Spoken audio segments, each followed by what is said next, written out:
मंच पर मौजूद माननीय तिवारी जी, देवनानी साहब, माथुर साहब, लोहिया साहब, लालस जी और एक इंसान है, उनकी बाद में बात करूंगा। और मेरे सामने पतंजलि के निदेशक धर्मेंद्र जी, आपको प्रणाम सबसे पहले। और वो सब जिन्होंने मेरा नाम पुकारे जाने पर तालियां बजाई हैं।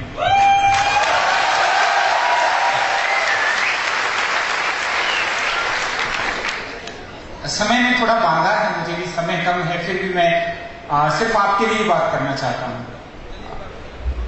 मैं जब भी यहां आता हूं मुझे लगता है कि आपको देखने पर मुझे वो इंसान नजर आता है जो लक्ष्य राजस्थान की बुक अपने पास में रखता है और सोचता है कि ये रिजल्ट कब तक आएगा, ये फॉर्म निकल जाएगा क्या, ये पेपर कब तक होंगे, पता नहीं मेरिट कितनी जाएगी, ये क्वेश्चन पता नहीं क्यों गलत हो गया, मैंने बार बार पढ़ा तो था, ढंग से देखा था, अगली बार ऐसा नहीं होगा। वही चिंताग्रस्त युवक युवती जो सिर्फ इस इंतजार में है कि शायद एक दिन कामयाबी उसके हिस्से में आए। मैं एक चीज कहना चाहता हूं, हम सभी लोग तालियां बजाते हैं। तालियां किसके लिए? कि अरे ये तो वो इंसान है जिसको ओलंपिक में मेडल मिला था, ये वो इंसान है जिसने आईएएस में परीक्षा उत्तीर्ण की, आईएएस बन गया है। और फिर मैं सोचता हूं, क्या सारी जिंदगी हमने औरों के लिए तालियां बजाने के लिए जन्म लिया है? क्या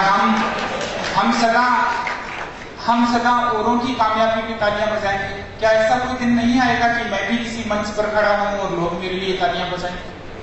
अगर आप ऐसा सोचते हैं तो मैं आपको स्पष्ट तौर पर बता देना चाहता हूं कि अकेले राजस्थान की अगर हम बात करें तो ग्रेजुएशन की डिग्री लेने वाले प्रत्यक्ष माध्यम और अप्रत्यक्ष माध्यम से लगभग 3-4 लाख लोग होते हैं। क्या सारे 3-4 लाख लोग सपने पूरे कर लेते हैं? जवाब है नहीं। ये आम और खास की लड़ाई बड़ी कीमती होती है। कई बार तो आम से खास बनने में पीढ़ियां खत्म हो जाती हैं, तब हम खास बन पाते हैं। कहीं ना कहीं तो कोई बात है।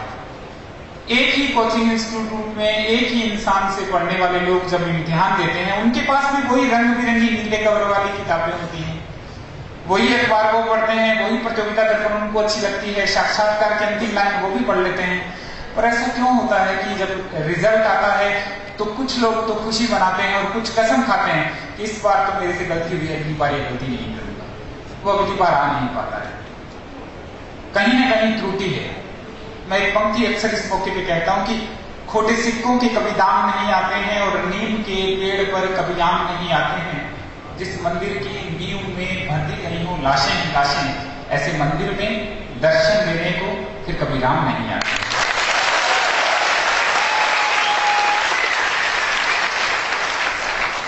मैं ये बात आपको अच्छे ढंग से समझा देना चाहता हूं। आप मेरे साथी हैं, मुझसे छोटे हैं, निश्चित तौर पर तैयारी अब कर रहे हैं। मैं 2 साल पहले मेरा आईएएस में हो गया था। मैं ये कहना चाहता हूं, ये जिंदगी निष्ठुर है, निर्दयी है, कड़वा सच है, पर मान लीजिए चांद पर पहले कौन गया, माउंट एवरेस्ट पर पहले कौन चढ़ा, धरती का पहले चक्कर किसने काटा, सब याद रखते हैं। और दूसरी बार कौन चढ़ा, तीसरी बार कौन चढ़ा, चौथी बार कौन चढ़ा, किसी के पास फुर्सत नहीं है। बहुत कड़वी सच्चाई है, इसको पचा लेना जरूरी है। एक ही बार मौका है, या तो आप 5-7 साल बाद तय कर लें कि 5-7 साल बाद मैं कहानियां सुनाया करूंगा लोगों को कि मेरा सिलेक्शन तो हो जाता, पर एग्जाम से पहले ना मुझे टाइफाइड हो गया, पता नहीं क्या दिक्कत। या फिर हम अपनी नाकामयाबी को बहानों में पिरोना सीख लें। पता है आजकल नौकरी मिलती नहीं है, बहुत खराब जमाना है, चेक का जमाना है। या फिर ऐसा कहना सीख लें कि मैं ना बहुत गरीब घर से हूं, अच्छे ढंग से पढ़ नहीं पाया, मैं सरकारी स्कूल में पढ़ता था, वहां तो अध्यापक भी नहीं थे, पर मुझे लगता है अगर हम ऐसी बातें करेंगे तो ये अपने आप को झूठी तसल्ली देने जैसा है। जो लोग निकलते हैं वो हर परिस्थिति में स्वयं को सिद्ध कर देते हैं। चुनना आपके हाथ में है। या तो आप गुमनामी के पन्नों पर अपना नाम लिखवा लें और सुबह उठकर एक गिलास चाय, लंच और शाम का डिनर करके हम रोज सो जाते हैं, इसी तरह हमारी जिंदगी समाप्त हो जाएगी। और या फिर हम एक ही बार झोंकते खुद को अपने सपनों को पूरा करने के लिए। किसी और ने कोई और कैसे पढ़ता है, इससे मेरी सेहत पर असर नहीं पड़ता है।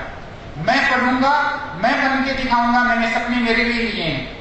कमाल की बात देखो, जब हम जूता पहनते हैं तो अपनी पसंद का, अपने नाप का लेते हैं, शर्ट लेते हैं तो अपनी नाप की लेते हैं, पर जब जिंदगी का सवाल आता है तो हम दूसरों की सलाहों से और दूसरों के दुराग्रहों से इतना क्यों जल्दी प्रभावित हो जाते हैं? चंद पलों के लिए जो चीज चलती है वहां तो खुद की पसंद, और जिंदगी भर जो आपको कामयाब बनाएगी वहां हम हर किसी की बात में आ जाते हैं। ऐसा तो नहीं होना चाहिए, कहीं ना कहीं तो त्रुटि है। क्या सिर्फ ढेर सारे हम नोट्स इकट्ठे कर लें, बहुत सी किताबें खरीद लें, 2-4 IAS या RAS में सिलेक्ट हुए लोगों से मिल लें, उनसे हाथ मिलवा लें और फिर सपना ले लें कि इस बार मेरा भी रिजल्ट आएगा?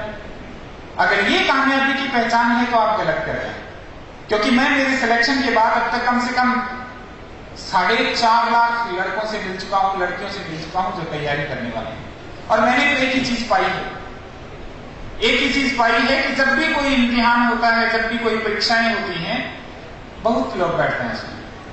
कुछ वो जो उसको ट्रायल के तौर पे लेते हैं, कुछ वो जो ये सोचते हैं कि पिछली बार मैंने ढंग से नहीं दिया था, इस बार थोड़ा अच्छे प्रयास से दूंगा, और कुछ सिर्फ इसलिए बैठते हैं कि जब एग्जाम का रिजल्ट आएगा तो एक सीट मेरी है और मुझे वो सीट चाहिए। जो ऐसा सोचते हैं वो कामयाब। मैं अगर मेरी ओर से आपको कुछ देना चाहूं और आप लेने में सक्षम हैं तो मैं सिर्फ इतना कहना चाहता हूं, अपने अंदर के हौसले को जिंदा रखना, सदा ये सोचना कि मैं कर सकता हूं। मुझे मतलब नहीं है कि कौन कैसे कामयाब होता है, मुझे इस बात की परवाह नहीं है कि एडिडास की जींस कितने रुपए में आती है या जूते कितने रुपए में आते हैं। मुझे तो सिर्फ एक चीज से मतलब है कि जब मैं बंद कमरे में होता हूं और कमरे में अंधेरा होता है तो मुझे सिर्फ एक चेहरा नजर आता है, वो चेहरा तो किसी कामयाब व्यक्ति का था, और मेरे मन में एक बुलबुलाहट पैदा होती है।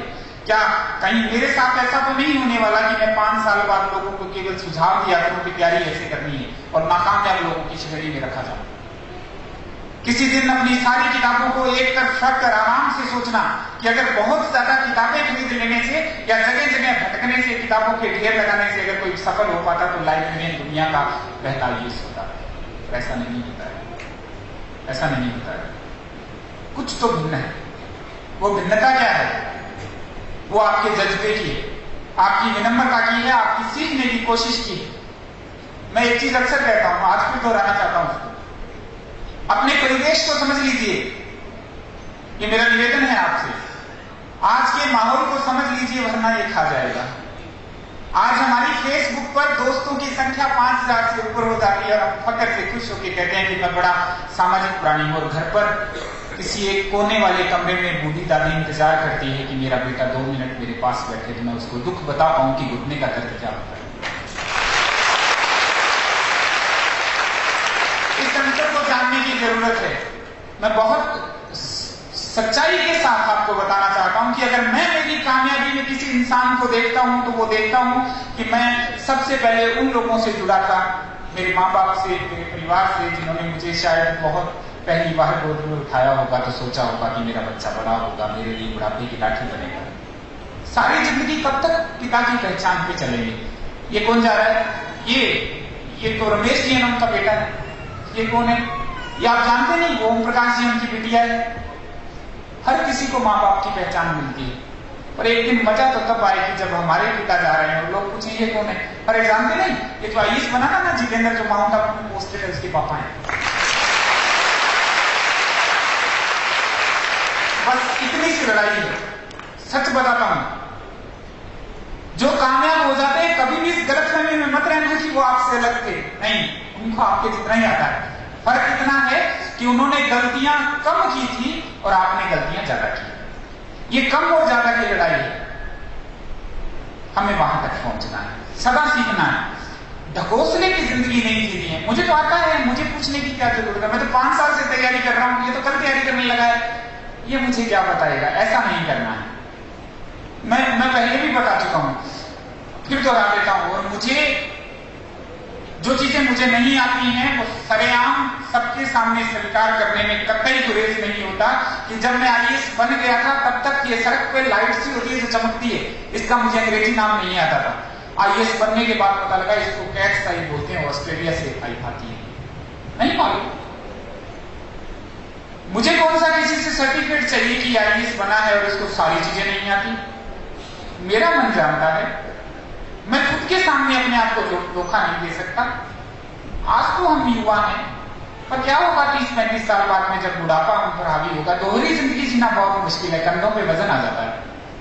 हम सीधे रहेंगे, हमें नहीं मालूम, हम जानने की कोशिश करेंगे। छोटी से छोटी बात, अगर हमें सजीव की परिभाषा क्लियर नहीं है तो भी हम पूछेंगे मतलब बताओ।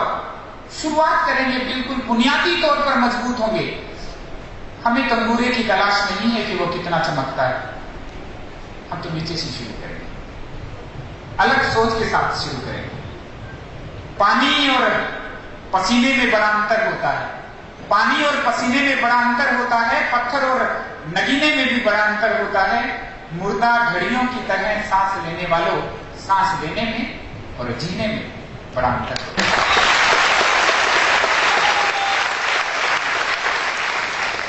मैं मेरे सभी दोस्तों से एक आग्रह करना चाहता हूं, कभी भी सफलता इस बात से भी तय नहीं होती कि मैं 15 घंटे पढ़ता हूं तो फिर भी कामयाब नहीं हुआ।